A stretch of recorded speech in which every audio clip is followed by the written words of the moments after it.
The recap is brought to you by General Effect Media. Be sure to follow and subscribe to GEM for reviews, breakdowns, rankings, and other podcasts such as Bring It In. We've also introduced the 2023 DCI Score Dashboard by bandscores.net and a new article series called Back of the Bus. Be sure to check out all of that and more on General Effect Media.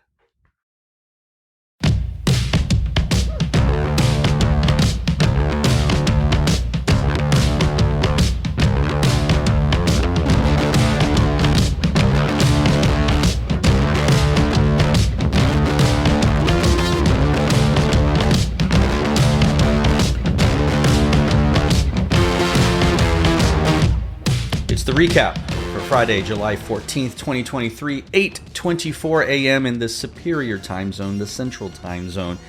And initially when I started this podcast, I thought maybe I'll only do one episode a week, unless some breaking news happened. And then, of course, already in the second week, I was doing 2 or 3 podcasts. And I really think what's going to happen is I might end up sliding into something like I do one episode to recap the week, and then maybe one episode to recap the weekend.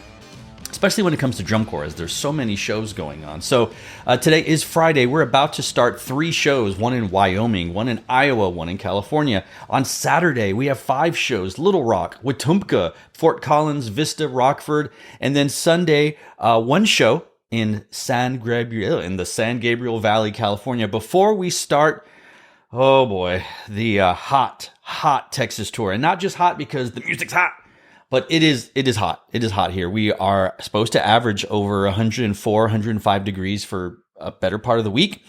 Will this extend into next week? I hear we're also experiencing some of, the South America, Latin American fire that we typically get every year? It's wild. It is wild. We're going to talk a little bit more about that later in the Monstradamus segment. But let's recap what's been happening this week, because boy, if you're a fan of drum corps, and if you're a fan of California drum corps, then you might be having the time of your life. That is correct. For the first time in I don't know how long, there was some sort of stat provided to us by bandscores.net, the nerdiest of nerds and whatnot. I believe this might be the first time that Pacific Crest has ever beaten the Blue Knights drum corps. This happened a few nights ago, and Pacific Crest performed before the intermission. So there was lots of time before Blue Knights performed, and Pacific Crest beat them. And it wasn't like, oh, they barely beat them. Pacific Crest had a 76.25, Blue Knights 74.7. That's pretty big. In the world of every subcaption matters, every decimal point matters, 0.3 to 0.4 is minor differences. If you keep adding up all those minor differences, they are no longer minor. They are no longer minor. Now, some have asked, is this sort of the Santa Clara effect? Is this the BDB, Santa Clara Vanguard Cadets effect of not coming to finals?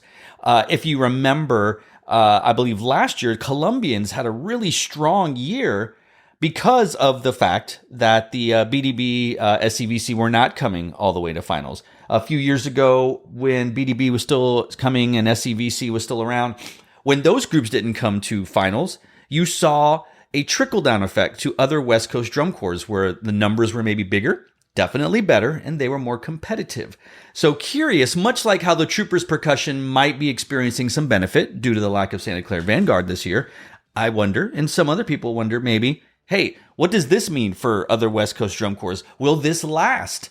If you remember, Academy had a really good year. Can't remember the year when they made finals, and it was like, oh, here we go. Are we going to do it? But then they did not make finals ever again. They have not yet, which they could. But the thing is, I believe the staff at Academy changed. I believe the design teams changed. I believe this is the first year of this particular design team at Pacific Crest. I think there are some holdovers from the educational staff. But regardless, if Pacific Crest does it, and it's too early to tell, and we'll talk about it a little bit later. Well, all of it's a little later. If they make finals, will everyone stay?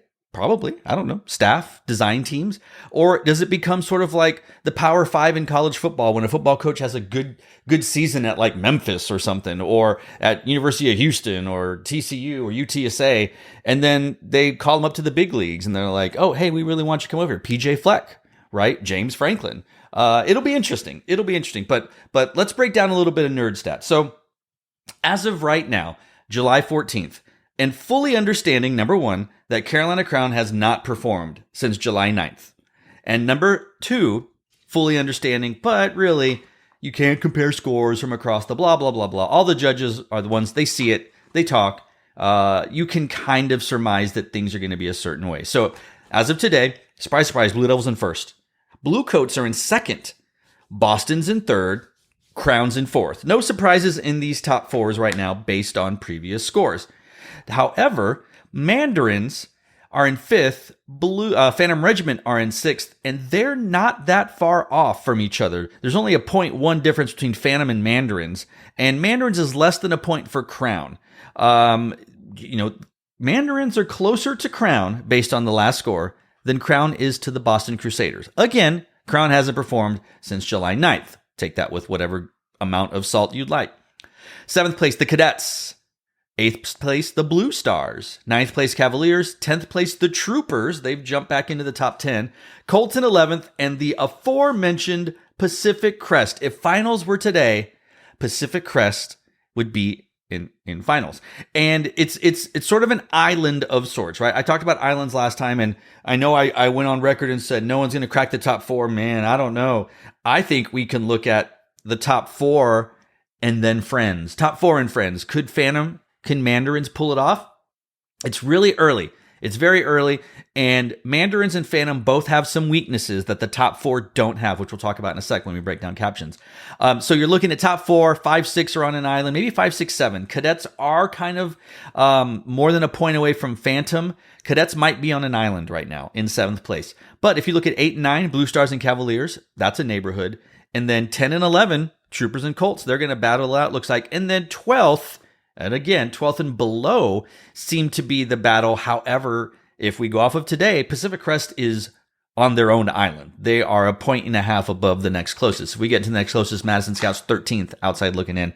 Crossman 14, Blue Knights 15th place right now. 15, Spirit 16, Academy 17th, Music City 18th, the Blue Devils B in 19th, and then rounding out the top 20, we have Genesis Drum and Bugle Corps. Fun fact, based on last scores, we have what is almost a 20-point difference between first place and 20th place, which would be the Blue Devils A and the Genesis Drum and Bugle Corps. But how do we get here, right? I like to do the caption breakdowns courtesy of bandscores.net. Go to the generaleffect.media.substack page, and you can find bandscores.net. There's some real nerdy breakdowns. You can find some really cool graphics, bandscores.net. Do I get paid per how many times I mention them? No, but I should.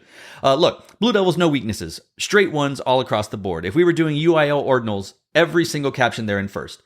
Second place is Blue Coats. Weirdly enough, they are averaging third place. This doesn't make any sense to me. I think there's something wrong with this. It says Blue Coats are averaging third in all captions, but they're second overall, and Boston's averaging second in all captions. This tells you why. This is a reason why scores don't matter, right? From performer to performer. Carolina Crown pretty consistently in 4th and 5th. We go to the Phantom Regiment. They're consistently 5th, percussion in 7th. Not necessarily a weakness, but the weakness when you compare it to other captions. The Cadets are in 7th place currently. They're pretty consistently in the 8th, 9th range. Their percussion overperforming. They are in 6th place. The Blue Stars. Now, this is where things get wonky. I like to say that word. Blue Stars are 6th in color guard, 7th in visual, 7th in general effect, 9th in brass, and 11th in percussion. So that is definitely, right now, their music captions are holding them back in comparison to their visual captions. Cavaliers, pretty consistent, 7, 7, 9, 8. Percussion 4th, again, overperforming, taking them much higher. The Troopers are in 10th, rather. 11th in brass, 8th in percussion, overperforming. 11th in visual, 10th in GE, 13th in color guard. Visual consistently seems to be the weakness for the Troopers Drum and Bugle Corps. Actually, percussion is the strength. It's overperforming. Color guard are underperforming in comparison. Colts, pretty much 10th across the board with an 11th in general effect. And then we've talked about Pacific Crest. How are they scoring so high? Well, right now, they have 3 captions that have them in finals. Color guard in 11th, percussion in 12th, visual in 12th. Brass has them in 13th. Their show design, general effect, has them in 13th. So they're pretty close. 3 captions have them in finals. When you look at the next closest drum corps, the Madison Scouts, there are no captions in finals. All of their captions are in the 14th, 15th place. If we look at the Crossmen, they range from 13th in visual to 17th in percussion. We go to the 15th place drum corps, and that's the Blue Knights. They have 2 captions in finals, brass in 12, GE in 12. So they play good, and their show's cool. But percussion in 14, new percussion team. Visual in 14, I believe they're doing a new marching technique, and color guard in 17th place. Now, I don't know a whole lot about, well, I've been in critiques. I've designed. I've done all this other stuff. But I have people smarter than me, anonymous people smarter than me. And they have mentioned a few things about what we're seeing in the scores, what we're seeing in the captions, and how everything works. And this anonymous person sent me a text message after an earlier episode this week and said something that crossed my mind.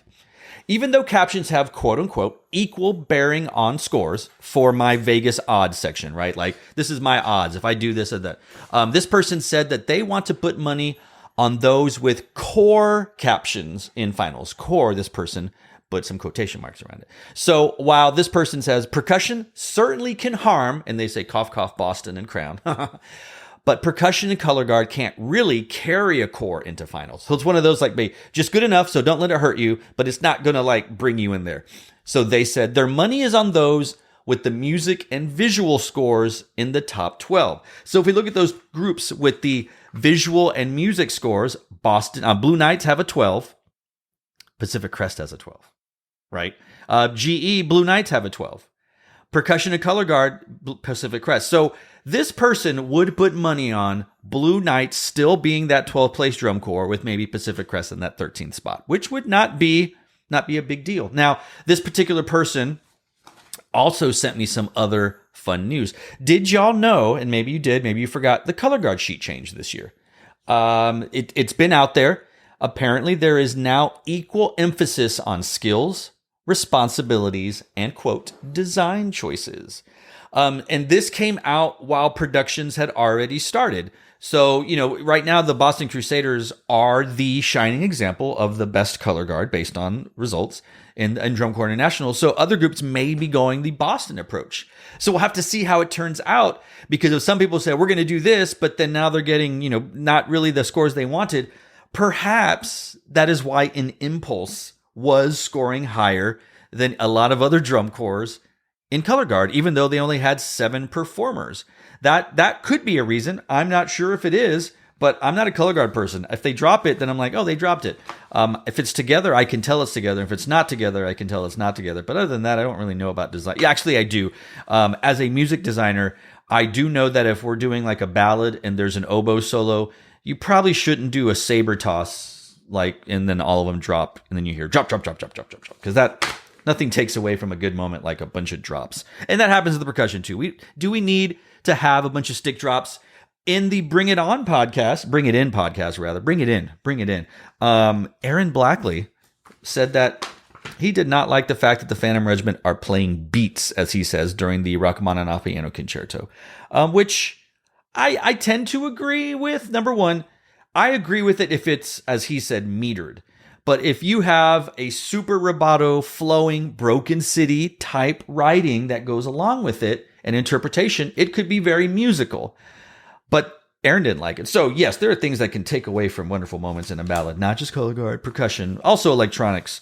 If you're getting paid big bucks just to plug in a chord at the beginning of the show, you should make sure that the mics work and don't feedback and blah, blah, blah. But that's enough about that. That's enough. Let's move on just a little bit into, we're going to do some more listener comments. And I usually save that for the end, but these are drum corps based, so I think it's really important. So we had this anonymous person that had sent me those comments.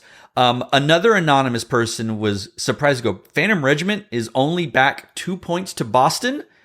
They might fight it out and sneak up on some folks. And you know what? It is right now based on the rankings. Boston's firmly in 3rd place, right? But could Phantom Regiment, could the Mandarins make a play? Could the top 6 be, maybe not top 6. Could 4, 5, 6. Could 4, 5, 6 be a shootout? It might be. And then we have another anonymous comment that said anyone who's voting for anyone other than Blue Devils to win drums in your poll is wrong. Is wrong. Wow. This person, I will admit, is a percussionist. And all of these three people that I have mentioned thus far are people who have, or, they are all affiliated in some way, shape, or form with a drum corps or multiple drum corps in the past. So these people, I trust their opinions wholeheartedly. They're not just talking random stuff. And then the last comment, who I will say is a strong contributor. I think they have commented on just about every episode on the Spotify Anchor app. Anchor was bought by Spotify. So whenever I say send us a voicemail on the Anchor app, I think you can do it through Spotify now. I'm not really sure, but you can look at it. I asked the question, who would you put money on to grab the 12th spot? This was on July 11th, so this was a few days ago. And Richard James Van Dole, if I mispronounce your last name, Leno, says, I'm going to go with Scouts.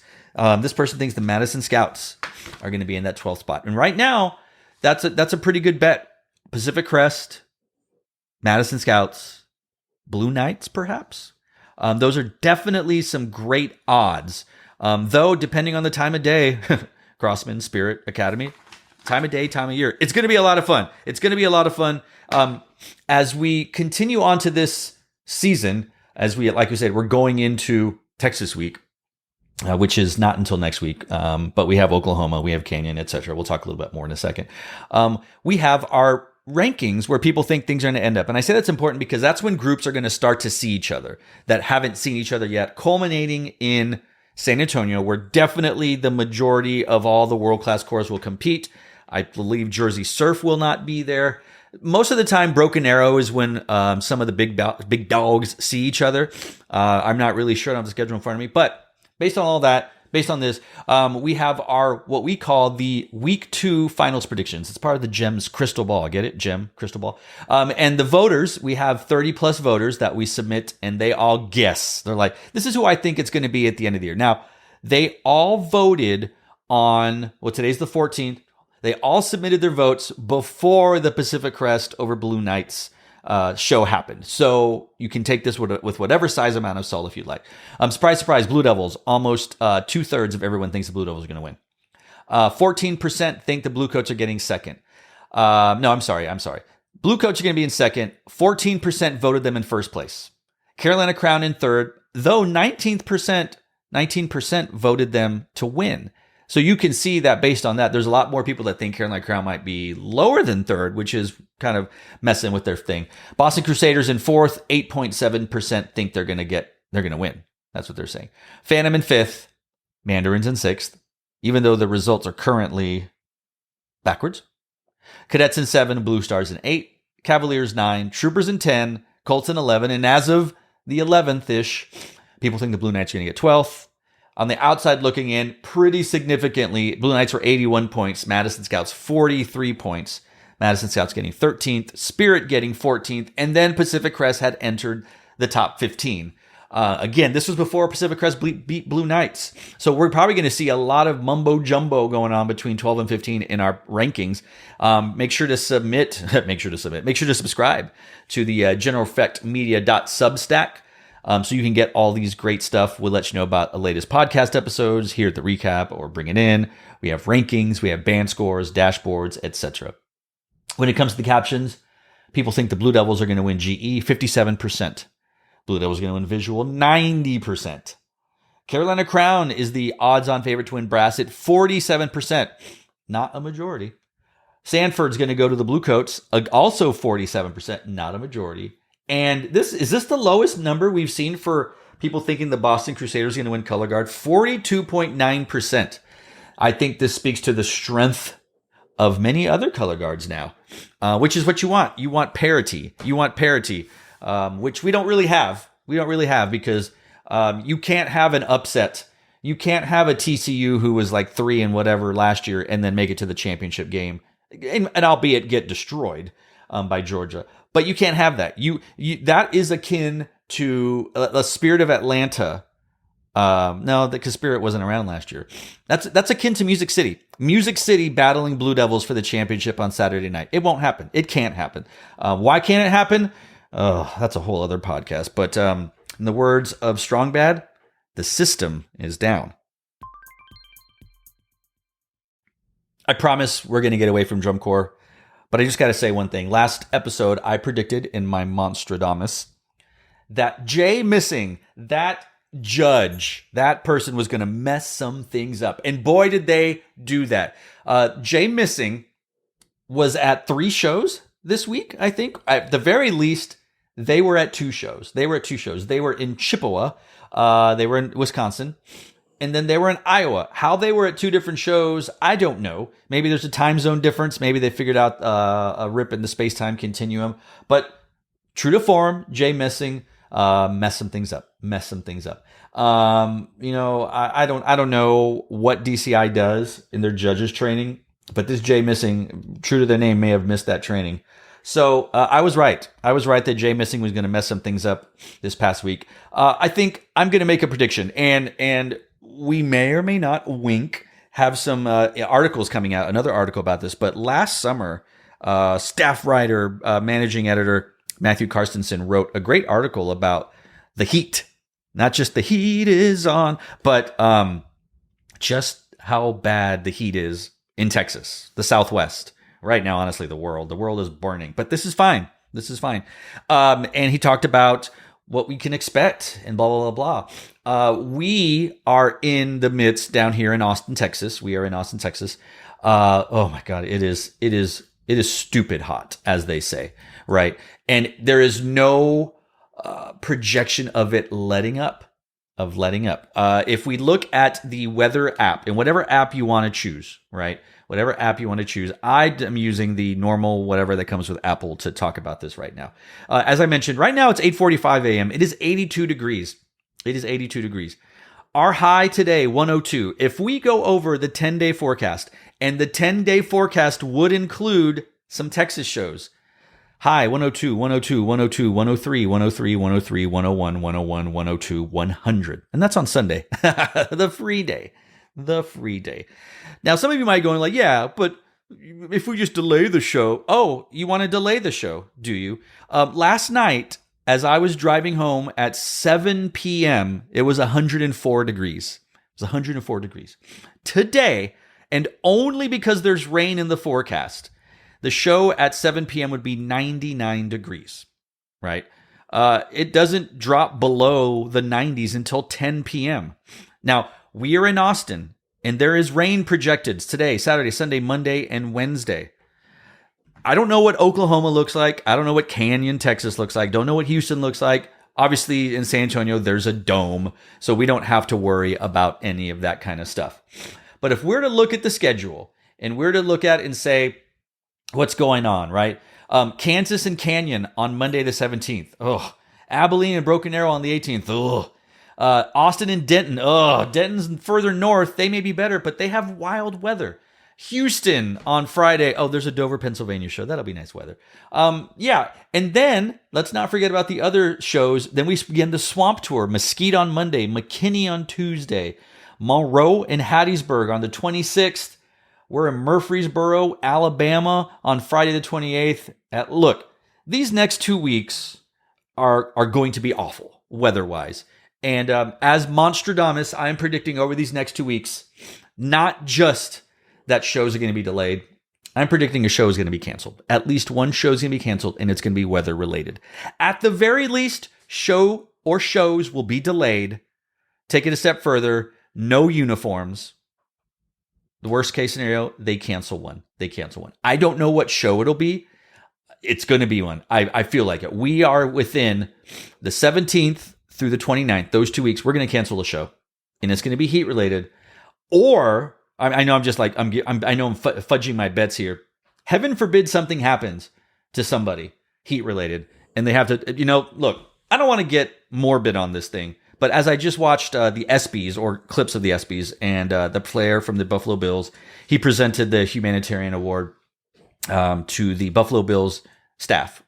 If you watch that game, and I was watching it live with some friends, we almost witnessed a player die on the field. Something that's never happened in football before. Something that probably happens in other sports, brutal sports, boxing, MMA, etc. We've seen some pretty gruesome. We've seen people get paralyzed. We've seen people's bones pierced through their legs. but we almost saw someone die. They canceled a game. They postponed it and then canceled it. All right. These are athletes that train. They're getting paid millions of dollars. They were in a stadium. The weather was fine. And they just had like a 1 in a million hit on this guy's chest and his heart stopped and they saved him. We are experiencing record heat. We are wearing costumes and makeup. We are practicing our kids in the morning and the afternoon. We're doing our best to not experience all that stuff. And, we're trying. And it's not like we're being negligent. And I say that as the community. But man, kids already exit the field hyperventilating, drenched with sweat, zipping down the things, drenched with water. Like, we're doing everything we can and things are still happening. We're not doing everything we can. It's like that Simpsons episode. We're trying nothing. We're out of it and nothing's working. They're not trying anything. But the fact remains is, if we continue this way with the way we're doing shows in the weather we're doing it in, something's going to happen. Something bad's going to happen. I hate to say it. I hate to say it that way, but it's not something that's not being talked about. People talk about it. It's just, ugh. DeMar Hamlin's the player's name. He's going to play again, right? He had the best healthcare that money can buy with the Buffalo Bills, the NFL. They're $1 billion whatever industry. But look, don't let something like that happen before we change what's going on in our scheduling. I don't have the answer to that. All right. I'm sure DCI is going to make more money in this next week and a half than they have up to this point and maybe till finals. I don't know. I know that, that's why BOA has 14 shows every week in Texas. We've got the culture. We've got the money. We've got the facilities. We've got, band. Band is just better in Texas. Shout out to TexasBands.com. So I realize you can't not do shows in Texas. And San Antonio's not going to be like, oh, it's going to be fine, we're in a dome, because not every drum corps can practice inside. You still have to get off the bus. You still have to stretch. Drum corps are getting there for 4 hours and doing this and that. Look, there's no easy answer to this. There's not. I don't have the answer. I don't have the solution. All I'm doing, I know I hate it, is I'm just giving you problems here. But the point is, we're probably going to cancel a show in the next 2 weeks. The very least, they're delayed. Slightly less least. That doesn't make any sense. We're not wearing uniforms. And this is, this happened years ago before COVID. It happened last year, and it's going to keep happening. When this didn't happen? When we did the 2021 COVID tour. Do you know why? Oh, because we were all in the Midwest. I'm a Texas boy through and through, but boy, it was fun touring with both the groups that I've worked with in the past in the Midwest, and I'm wearing a hoodie in July in the morning because it's amazing. Look, we got to do something. We can't fix the heat because every time we try to in this country, something goes wrong. But regardless, we need to do something about scheduling. I don't know what to tell you. I don't know what the answer, but Monstradamus is predicting in the next 2 weeks, we're canceling a show at the very worst. All right, I don't want to end on a downer. I don't want to end on a preachy thing. So let's talk about something nice and light and funny. I am one of those that kills time by scrolling through social media. I have finished all my marching band responsibilities, so I can just chill out and do anything I want. And so sometimes I'll just play on my phone. And I came across a TikTok where someone said, "Now do Creep" by Radiohead. And I, to this moment, have always thought there are two covers of Creep that I love the best. There's one, of course I can't even remember the name. There's a female that did one. It seems like she did it in a coffee shop. And it was fantastic. Carrie Monolocus is the lady, and she just, it's like chill inducing. She's got such a great, cover of it. But I came across another one from The Voice, maybe? It's either The Voice or it's America's Got Talent. I don't know. I don't really know what it was. But there was one that I heard, was like, holy crap, this is amazing. All right. It might have been The Voice. However, I just came across what might be not my favorite, but just like, this tickles me to no end. And it was a norteño version of Creep.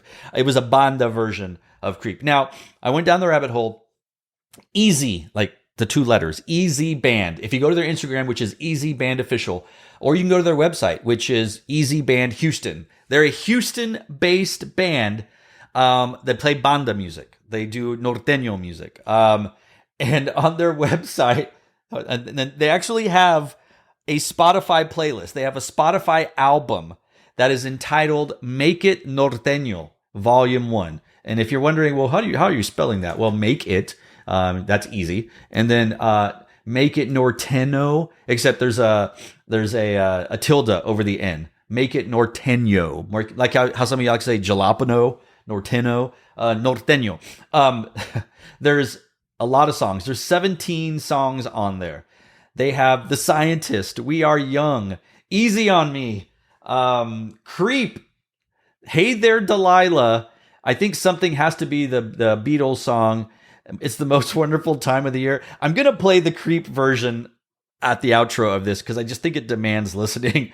Look, anyone who knows me and my style of writing and whatnot, I'm always down to do some fun stuff. I had been for years trying to get a group to play Despacito as a ballad, and I finally got someone to bite on it, and it was everything I wanted it to be. It was fantastic. I love it. I love doing things. I want to do all kinds of crazy things with music, but let's just say some people just don't have the clear vision or imagination that I do. But regardless, I think it's really fun. I think you should take a listen to it. It's in English, okay? So those of you who are like, oh, I don't want to hear Radiohead in Spanish, but no. It's awesome. And if there's an MVP on this track, it's the accordion player. So on our way out, before we get to the next episode of the recap, we're going to listen to Creep by Easy Band in a norteño style. Be sure to like, subscribe, comment, blah, blah, blah. Send us a radio message, send us a comment, whatever. Let us know what you think. Sorry to get all serious about the heat, but the heat's awful. I get up every morning, and if you know me, you know this is awful. I walk my dogs anywhere between 6:30 and 7:30 every morning because I can't do it at 9 or 10 or 11 or 12 because it's still 90 degrees. I have a 15-year-old overweight, black, short snout, short nose pug. His name's Mahler. And anything over 80 degrees, he's toast. He can't do it. Now, we have a puppy, Leonard, also a puggle, but he's skinny. He's beige, fawn colored. He can probably do up until 80, 85, 90 degrees. But I'm getting up early for these guys because I love my dogs. Yeah, we got to do something about scheduling. Maybe there's an article coming out. Hopefully there is an article coming out about this with a little bit more data. But, people always talk about what's the number one thing hurting the activity. I'm not going to say that we need to rank them, but if we're not saying climate in one of the top 3, we're doing something wrong. Anyway, like, subscribe, send us a comment, let us know what you think. We'll be back maybe Monday morning after the shows on Friday, Saturday, Sunday have come, and we clear out a little bit of the mess in the rankings. So, hey, that's the recap. We'll catch you on the Flippy Floppy. When you were before, couldn't look you in the eye. You're just like an angel. Your skin makes me cry. You flow like a feather in a beautiful world. I wish I was special. You're so fucking special. But I'm a creep. I'm a widow. What the hell am I doing here? I don't belong here. I don't care if it hurts. I wanna have control. I want a perfect body. I want a perfect soul. I want you to notice when I'm not around.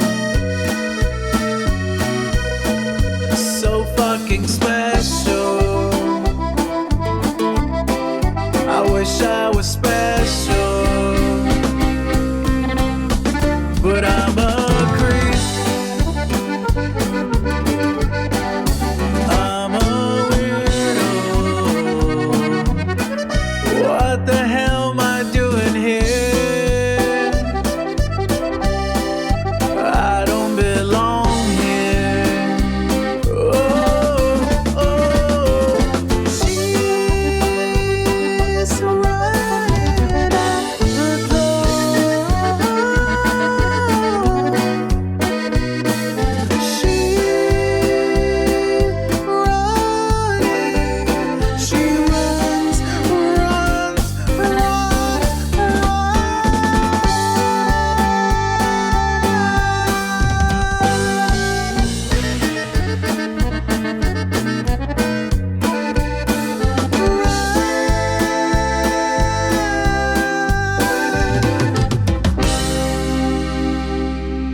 makes you happy. Whatever you want. You're so fucking special. I wish I was special, but I'm a creep. I'm a weirdo. What the hell am I doing here? I don't believe